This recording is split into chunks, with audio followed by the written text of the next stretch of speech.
It was the kind of night that wraps around your windshield like wet cloth, thick with fog, heavy with rain, and full of that strange silence you only hear when the world is too tired to move.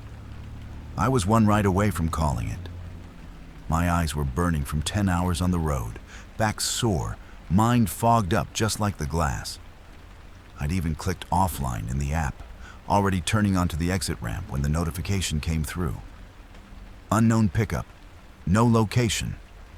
Name, Emily. I swear, I hesitated. Maybe I should have ignored it. But something about that name, or maybe just the way it came through, no map pin, no address, it hit different. And then I saw her. She was standing on the side of the road like she'd been waiting forever. No umbrella, no phone. Just a thin road jacket clinging to her shoulders, soaked. Long dark hair plastered to her cheeks. Her arm raised, but not like someone hitchhiking. More like she just wanted help. Quietly. I rolled the window down. "You called a ride?" I asked. She looked at me, eyes that felt older than her face, and said, "Thank you for the ride." Then she opened the back door and got in. I checked the mirror. She didn't say where she was going. Didn't even reach for her phone. "Where to?" I asked. She just looked ahead. "Downtown," she said softly. It wasn't much, but it was enough. I pulled back onto the highway, and the rain started getting heavier. The wipers fought it like they were losing. The strange part? As I drove, the GPS suddenly started showing a route, as if the app knew now. But I hadn't touched anything. We didn't talk, not really. I offered her the heat. She nodded. I cracked a joke about the weather. Nothing. Just her eyes on the road, barely blinking. And then, it got cold. Not like AC cold. It felt like someone had opened the door to the outside world. Like winter had stepped into the car with us. I glanced back. The seat was empty. I slammed the brakes, hazard lights flashing, got out, heart pounding in my ears, looked all around. She was gone. Not a door opening, not a sound. The back seat was just empty, except for one thing. On the seat, soaked and real, was her road jacket. I picked it up, heavy with rain, still warm. And I stood there on the side of Route 13, in the middle of the night, holding the jacket of a girl who just said, "Thank you for the ride," and vanished. I barely slept that night. I kept the jacket. I don't know why.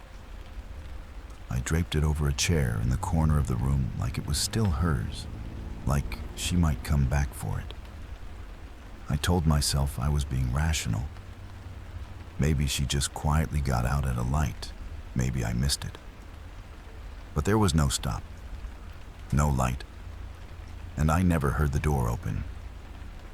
At some point around 4:30 in the morning, I walked over to the chair and touched the jacket again. It was still wet, still warm.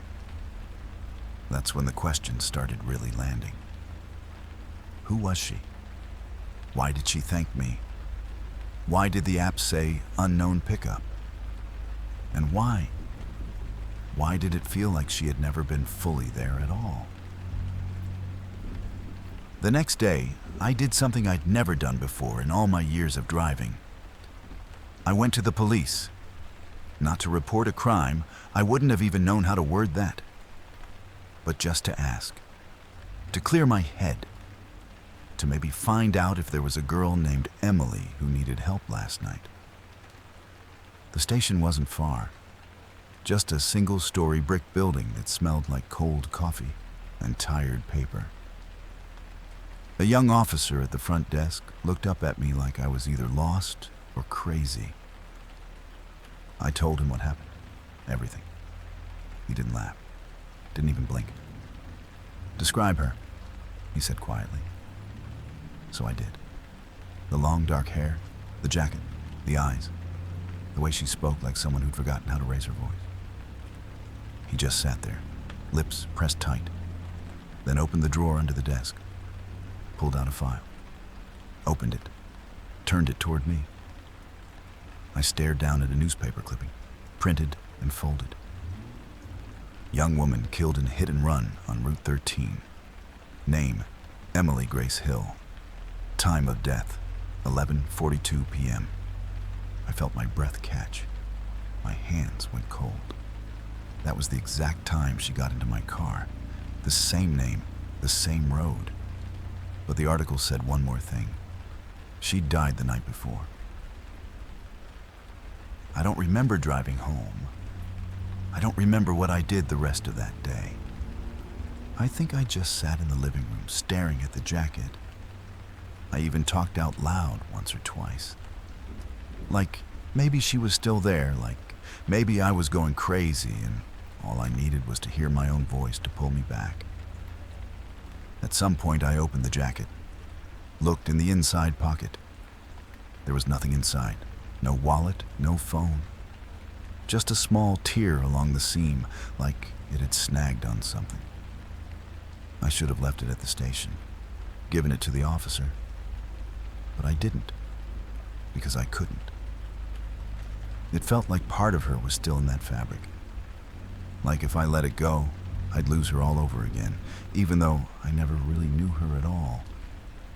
That night, I left the jacket on the front passenger seat of the car, and I locked the doors. But when I came back in the morning, it was on the back seat, right where she'd been sitting. I couldn't get her out of my head, not just her face or her voice, but that feeling she left behind, like unfinished conversation, like someone had whispered something just before the line went dead. The next night, I didn't take any rides. I just drove. Out of habit or instinct, I ended up back on Route 13. Same stretch of road, same shoulder where she'd appeared. Only this time, I pulled over, got out, stood in the drizzle with my hands in my pockets, trying to feel like I belonged there. And that's when I saw it. Tucked just beyond the guardrail, hidden behind a cluster of brush and wet weeds, a white wooden cross. It looked fresh. Clean paint, a small bouquet of wilting daisies tied with ribbon at its base, a single plastic candle, flickering orange in the rain. No name, no message, just a cross and silence. I knelt down beside it, reached out. My hand hesitated, like touching it would somehow make all this real. Behind me, gravel shifted. I turned fast. A woman stood at the edge of the road, umbrella in one hand, flowers in the other. Middle-aged, tired eyes. She didn't seem surprised to see me there. "You knew her?" I asked, without thinking. She nodded slowly. She was my daughter. We stood there in the rain, not talking for a while. The wind moved through the trees like a warning, and the passing cars blurred in and out of the fog. Finally, I said it. I think she got in my car 2 nights ago. She didn't ask if I was drunk or joking or insane. She just looked at me with a kind of softness I wasn't ready for. "You're not the first," she said quietly. "Since the accident, a few people have come here. Some leave notes. Some come shaking. Some come crying." She placed the flowers at the base of the cross. She always hated leaving people behind. Emily always wanted to help someone get where they were going. My throat felt tight. "She didn't look angry, just lost," I said. "She never believed in endings," her mother replied. "She thought everything had another way around it, another road." I stayed there after she left. Watched the candle flicker until the rain put it out. I wanted to believe I was dreaming. that maybe stress and exhaustion were playing tricks on me. But there was one thing I couldn't explain away. When I got back in the car and turned the key, the dashboard screen lit up. The navigation system, which I hadn't touched, showed a saved location. Emily's last ride, 11:42 p.m., confirmed destination. I didn't press anything. The system blinked once, then the map erased itself. And in the rearview mirror for just half a second, I thought I saw her. Not a reflection, not a shadow. Just Emily, sitting there, looking forward. 3 nights later, I told myself I was done driving at night. I logged out of the app, covered the back seat with a tarp, like that somehow made it less inviting. But around 10:30 p.m., I got in the car anyway. I wasn't working, not really. I just drove. Highway loops, empty avenues, places I hadn't been in years. I didn't even notice when I passed the shoulder on Route 13 again. Until the phone buzzed. New ride request. Pickup. Unlisted location. Name. Emily. I stared at it so long the screen dimmed. I didn't accept the ride. Didn't need to. Because just up ahead, same bend in the road, she was already there. Standing in the rain, same jacket, same soaked hair, same quiet stillness, like the world moved too fast for her. She opened the door before I could say a word. Got in, back seat. And as the door closed, she said, "Thank you for coming back." I didn't ask questions. Not this time. I just drove. The rain was lighter than before, almost mist. The kind that floats instead of falls. My hands were steady on the wheel, but my chest felt like it was wrapped in wire. She didn't speak for a while. Then, from the back seat, in that same calm voice, she said, "Sometimes we just want to go home, even if we don't know where that is." I nodded, though I didn't know if she could see me. "Are you looking for someone?" I asked. "Or waiting for something?" Silence. Then, "No, not someone. A moment." That hung in the air, weightless and heavy all at once. I checked the mirror. She was still there. She asked me to turn down a road I'd never noticed before, unlit, narrow, choked with branches. "No GPS out here," I muttered. "It doesn't work where I'm going," she said. We drove in silence for a few more minutes. My headlights caught signs of things: a crumpled soda can, an old tire swing, a mailbox rotted to wood. Then she said, "You passed it." I stopped the car, looked around. I don't see anything. She leaned forward just slightly, her breath fogging the space between the seats. It's because it's not there anymore. But I remember it. I turned to look at her, to ask what she meant. But the back seat was empty. Door locked, windows up, no sound, no trace, except for the jacket. Again, folded neatly on the seat. And this time, on top of it, a small, water-warped photograph. A girl standing in front of a brick house, smiling. And behind her, a hand on her shoulder. A man, face blurred.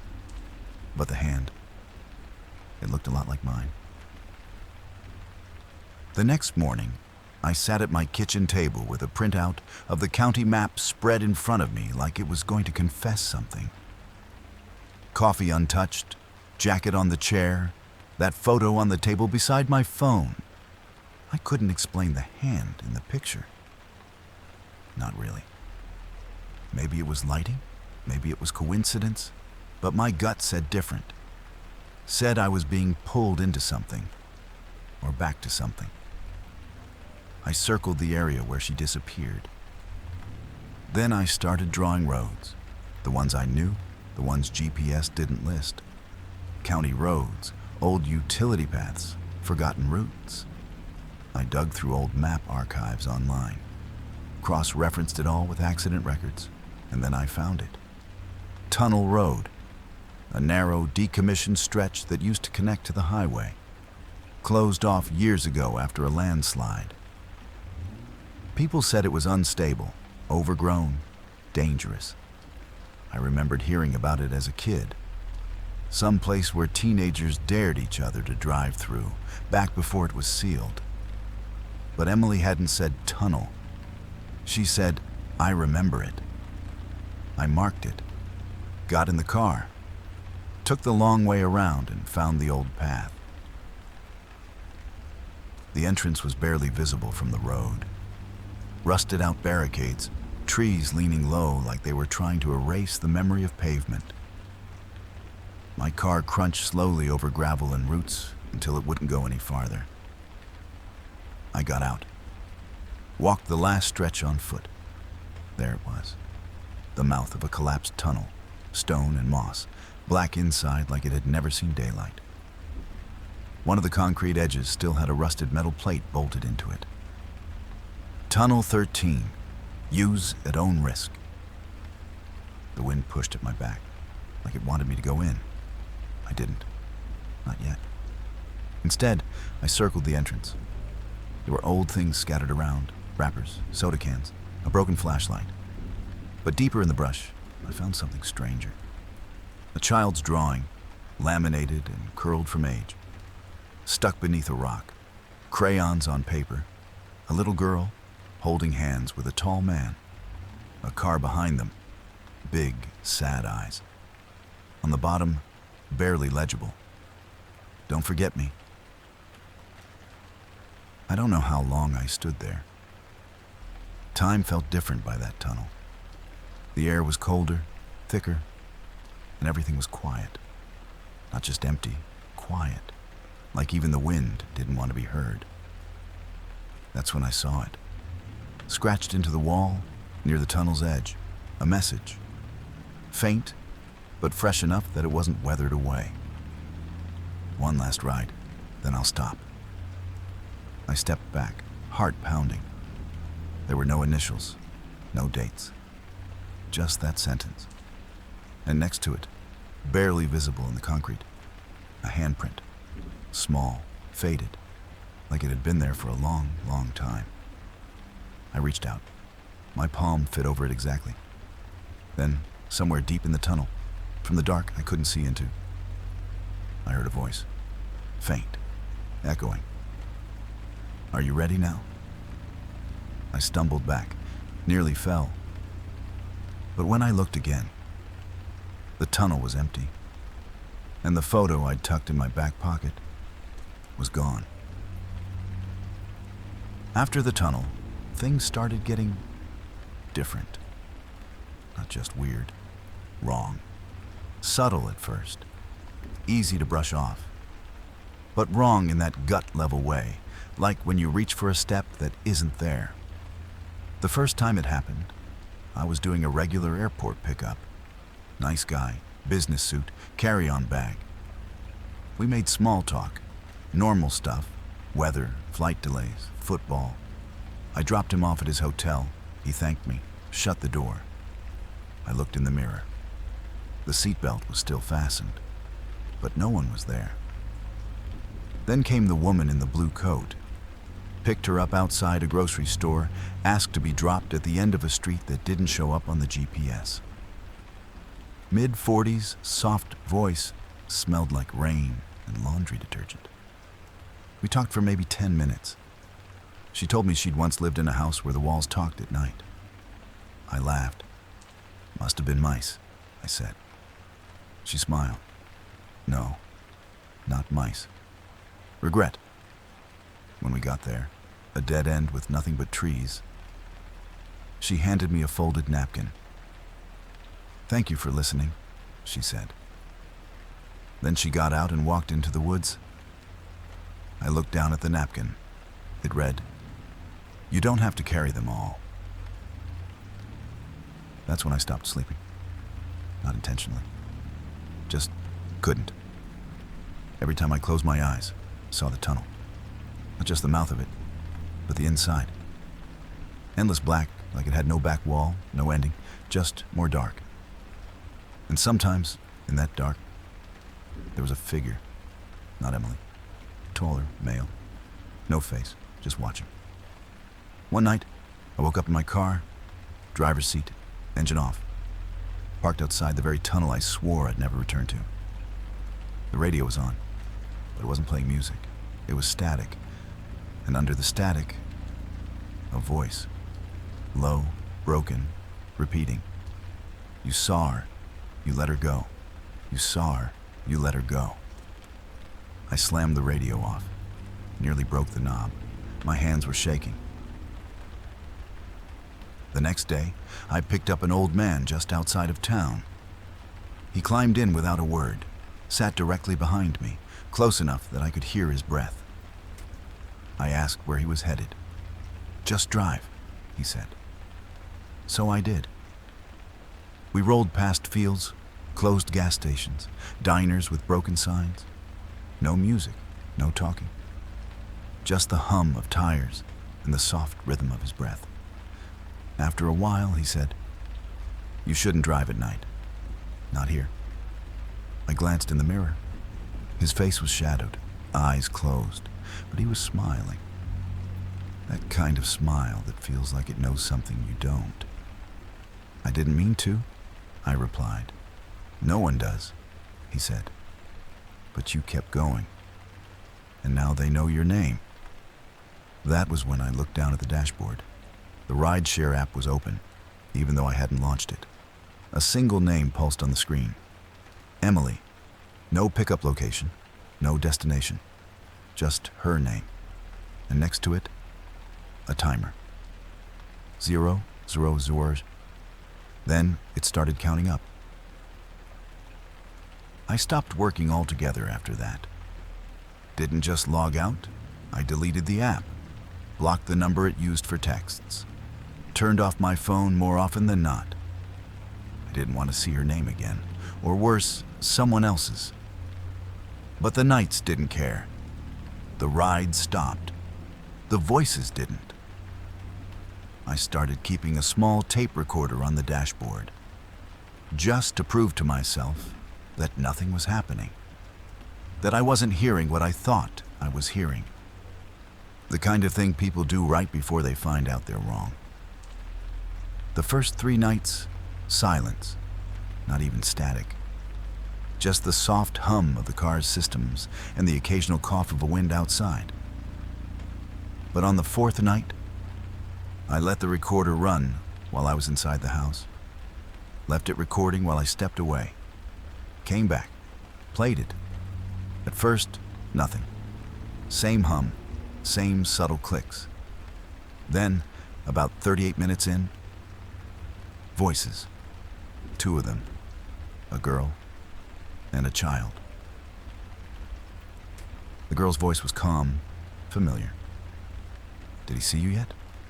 The child answered quietly. "No, but he will." A pause, then the girl again. "He's close. This time he might remember." Then the tape hissed, like wind moving through a tunnel.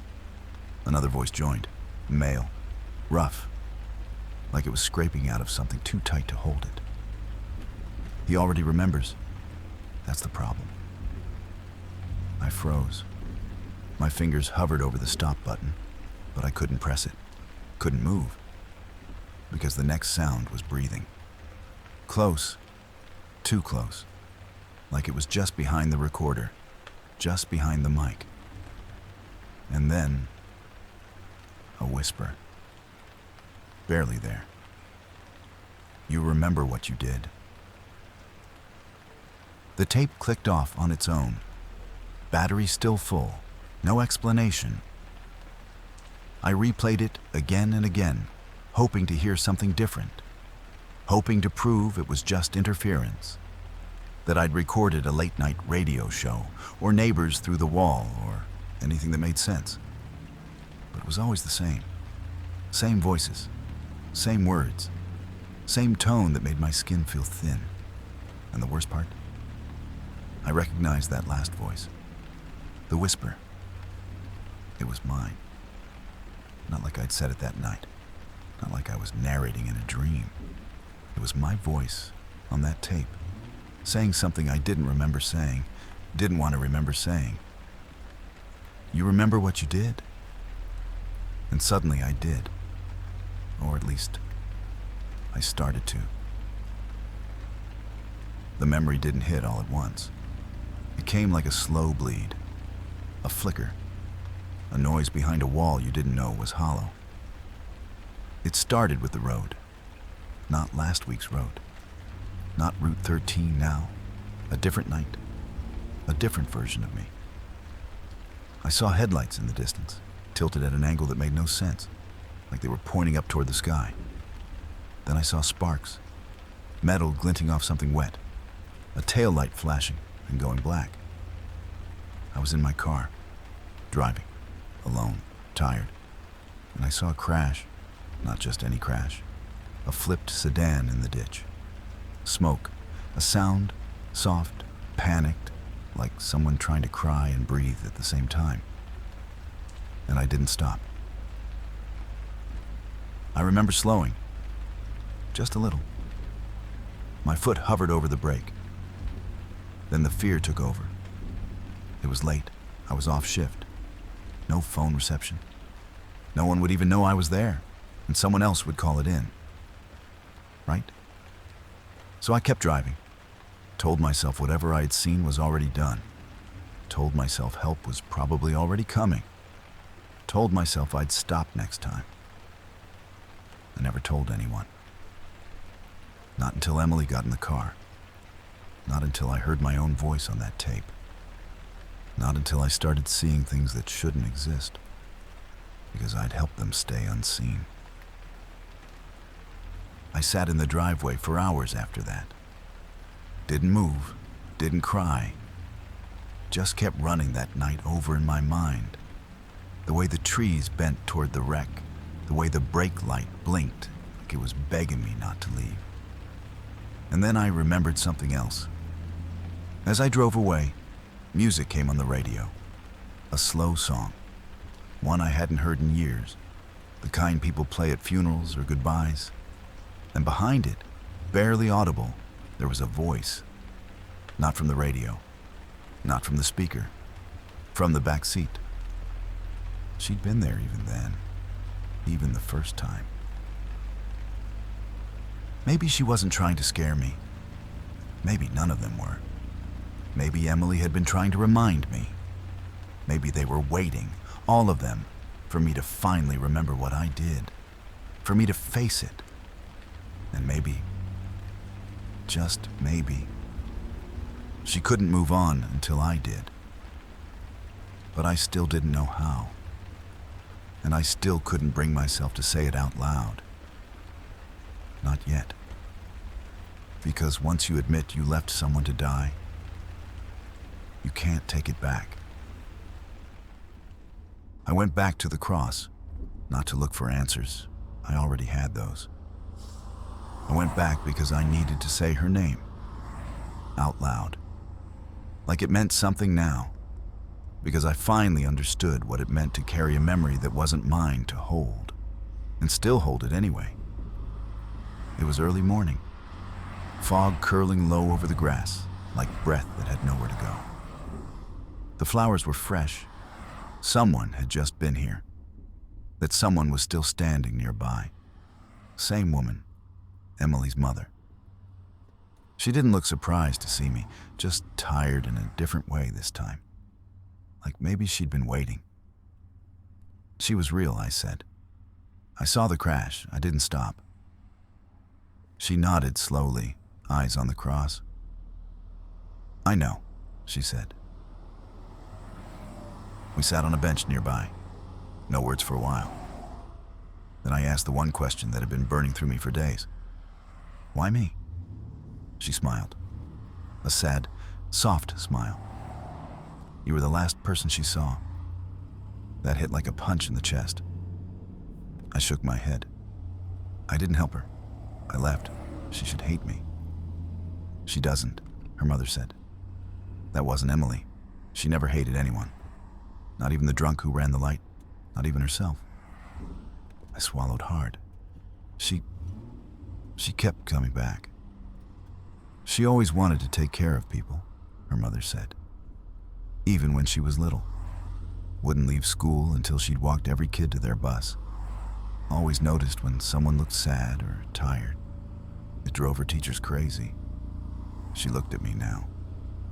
Maybe that's why she stayed. She saw something in you, not guilt. Just someone who needed to be brought back. We walked to her car. She opened the trunk and pulled out a small cardboard box. "I think she wanted you to have this," she said. "I found it in her room after she passed. It was addressed to the man on the road." I didn't know what it meant. I do now. I opened the box right there. Inside was a journal, old, worn, pages curled at the edges. The first page had a name, written in neat handwriting, Emily Grace Hill. Beneath it, "If I don't make it home, maybe this will." I flipped through it. Drawings, thoughts, lists of places she wanted to go. Bus routes, favorite songs, memories scribbled on receipts and gas station napkins. Notes to people she cared about. Notes to strangers, like she was always writing to someone just out of reach. Near the back was a single page torn from a notebook. A quote in her handwriting. "If you see someone alone in the rain, don't keep driving." I closed the book. Her name was Emily, and I finally knew her. Too late to save her, but maybe not too late to carry her with me. Not like a ghost, like a promise. It was a Tuesday night. Clear sky, no rain. The kind of quiet where even the bugs hold their breath. I hadn't planned to drive, but when I sat behind the wheel, it felt necessary. Like I owed her one more ride. The app wasn't open. My phone was off.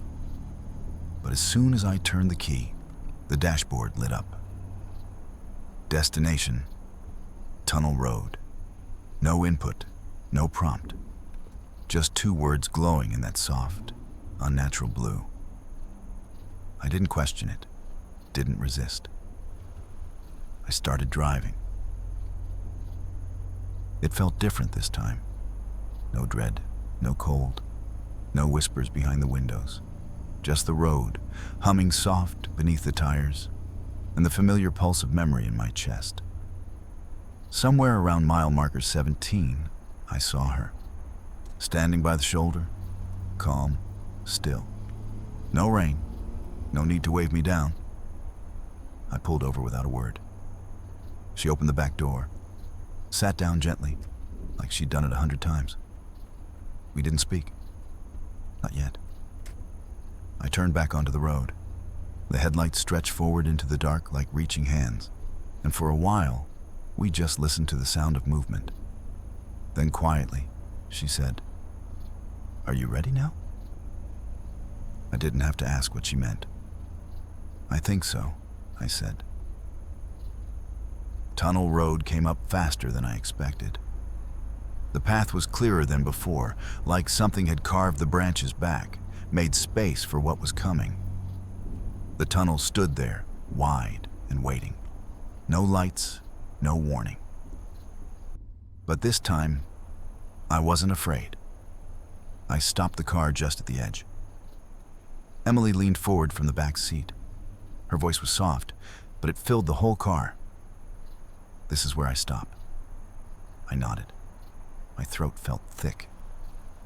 She opened the door, stepped out slowly, turned back to look at me one last time. "Thank you for seeing me," she said. Then, after a beat, "You weren't the only one who drove by, but you're the only one who came back." She smiled, not sad, not haunted, peaceful. Then she walked into the tunnel. No sound, no fear, just gone. I sat there long after she disappeared. The air felt warmer now, the silence less sharp, like the weight had shifted, not gone, but finally shared.